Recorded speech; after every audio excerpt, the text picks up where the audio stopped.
Audio by Nightfawn. Please do not repost or republish my work. Thank you and enjoy.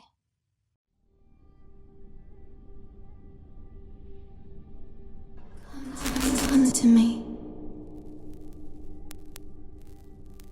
That's it. Just follow the sound of my voice. Just past those curtains. Go on. Take a peek. It will be worth your while. You can feel it, can't you? That's it. I'm here, sweet one. In the mirror. Come close so I can see you. Good. Very good. You're a brave one, aren't you? Can you see me? Look closely at the mirror. Really concentrate and look past the glamour. It's there, like a thin veil, as if you're looking through a window. There. You can see me taking shape, can't you? Can you see my dark hair? My green skin tinged turquoise in the light? The dip of my waist, the swell of my hips. Can you see it when I press a hand to the glass? Surely you can feel my warmth radiating through it if you but pressed your hand to mine. Please, don't be afraid. I can't do anything to you. Not while I'm in this mirror. I apologize for being so eager. It's just been so long since I've had anyone to keep me company, and well, never mind that. What's wrong, dear one? Many moons may have passed since last another living being kept me company, but I am still sane enough to recognize tear-stained cheeks and the sadness reddening your eyes. And if anyone is a good confidant, it's the woman trapped behind a mirror, desperate for some conversation. I see. So these other soldiers, your peers, they mock you for being smaller? They call you slight and delicate. What exactly is the problem with that? I've only seen you through this glass, but I think you're beautiful. Forgive me. I only meant... I meant that you are pleasing visually, and your voice may not be gruff or baritone, but I still find it comforting to hear. You are not lesser just because you are not what they think a man should be, any more than I am less of a woman for being tall and muscular. Please, you need not thank me for expressing my opinions, but regardless, you're welcome. I am an oracle, you know. A powerful one. Years trapped in this mirror has helped me hone my craft. I can give you anything you desire, you need only release me, and I can tell you exactly how to do it. My story. Well, I suppose it follows a similar vein of melancholy. I was betrayed. I'm sure you know how that feels. I can see the flash of recognition in your eyes. We aren't too different, you and I. You may not believe me now, but it's true. We're outcasts. The world decided that it had no place for the likes of us, but together, we can prove everyone wrong. You are enough, and I am worthy of freedom. Please, place your hand on the mirror, Chosen One. Let me grant you your deepest desires. You seek companionship? I will be your companion. I've been so lonely for so long. Can't you see how desperate I am to be with you? Yes. Yes. Yes. Yes. Yes. Yes.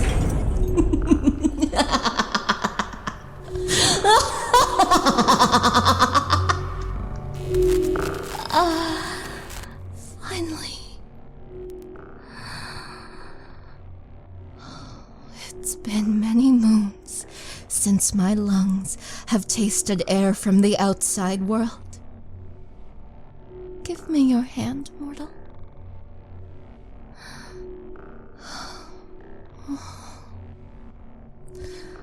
How long has it been since I felt the touch of another? The warmth fueled by the lifeblood inside you is stirring my own. There is pure excitement running in my veins. Adrenaline and lust for more than you could ever fathom. Thank you, my pretty man. Oh, you pretty, beautiful man.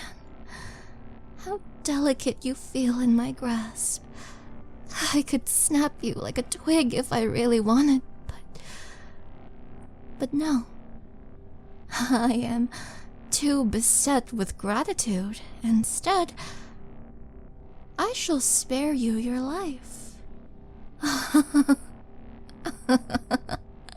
Rejoice, mortal.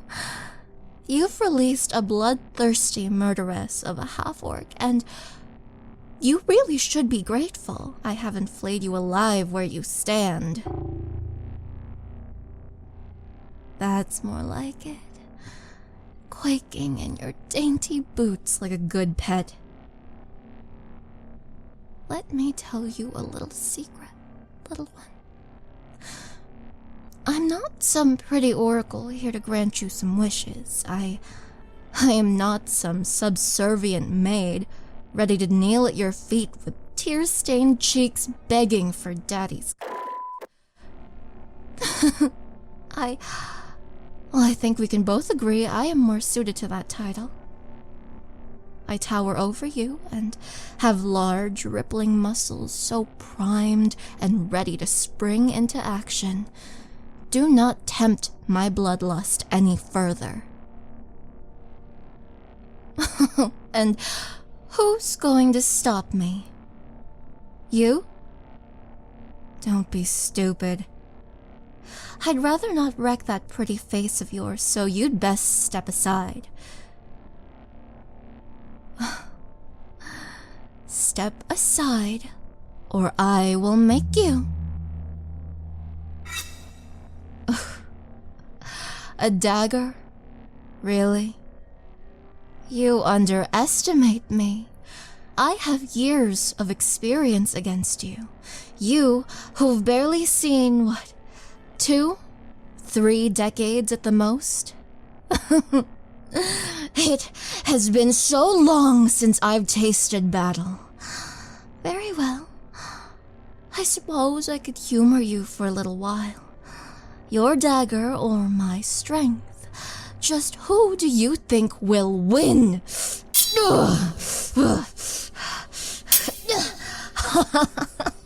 Feisty. I like that.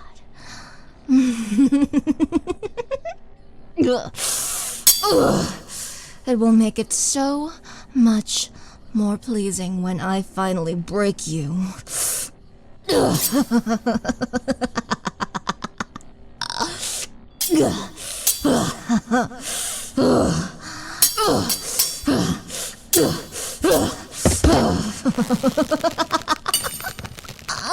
Stop struggling. The more you fight against it, the weaker you get and the more advantage I have over you. I could hold you like this for days. Your slender form could hardly ever have won against me. You can feel it when I tense against you, can't you? The way my muscles harden like an iron vice around you. I must admit, you're even prettier up close like this. Your flushed cheeks, your teary eyes. It's been so long since I've had contact with any living being. So long since I've felt the touch of a man. And you... well, you've never felt the touch of a woman, have you? I could see it in the way you were ogling me while I was still trapped in the mirror. I suppose I haven't given you a reward for releasing me yet. I could give you your first time. That wouldn't be so bad, would it? Or does my brutish appearance disgust you?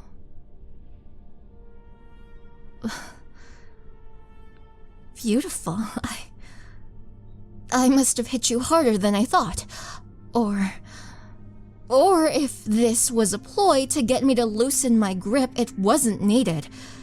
I would have loosened it, eventually.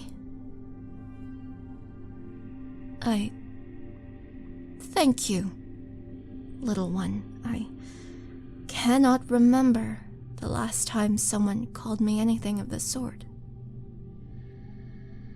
Well, I suppose I can, but the mere thought of it makes my blood boil. Once, I loved a man who I suppose was everything a man could aspire to be. Tall, large, intimidating, ruthless and brave to a fault. He was a fierce warrior who traveled from region to region, vanquishing enemies and plundering villages at the behest of his mistress, a certain duchess with a penchant for magic. I met him on one such excursion, and though he didn't find much game in my barren country, he captured my heart. I owe him a great deal for raising me up from nothing. Before him, I was a frail halfling with no future but one of starvation in the cold and desolate streets in a country forgotten by the world. But by his side I flourished. He had a penchant for powerful women, and he molded me into his ideal. And I was happy for it. I had food and a warm bed, and now a means to protect myself, but each day that I grew stronger, I could feel his fancies slipping away. I was no longer his frail young project. Still, I remained devoted to him just as I assumed he would be to me.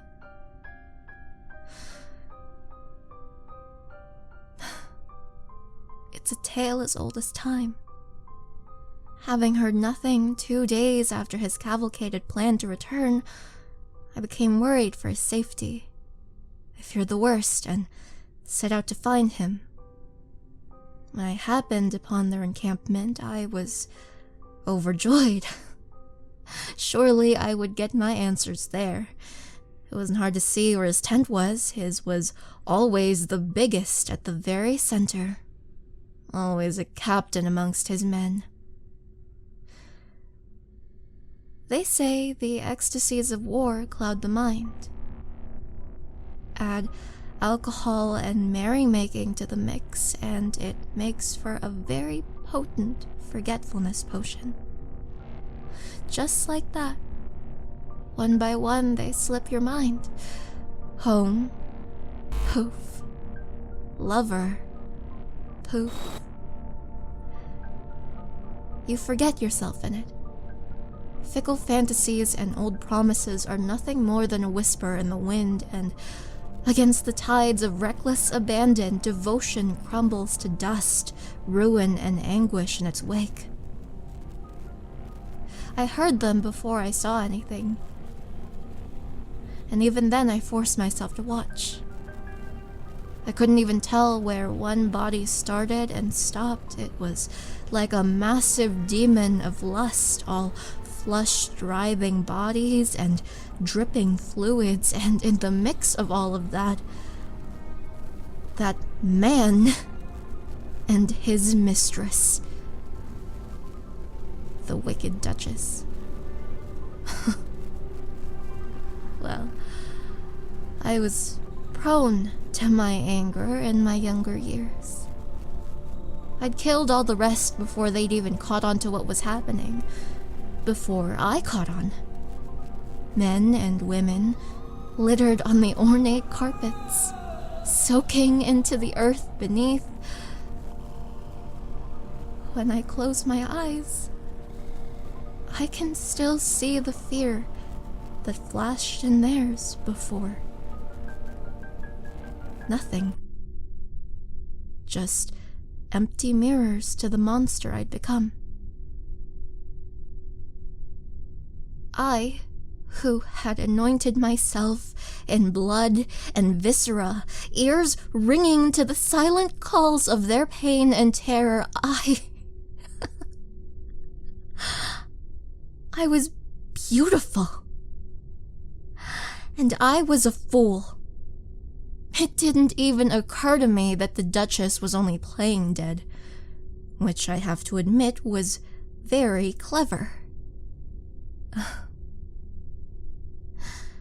And when all was said and done, I was trapped in a mirror, shipped away from storehouse to storehouse, day in and day out, trapped in this dusty old display chamber. Until you. I meant what I said. I would be happy to be your first if you wish it. It's been so long since a man's made me. The mere thought of it is driving me crazy. I want you, pretty man. And I can't hold myself back anymore. I have to taste you.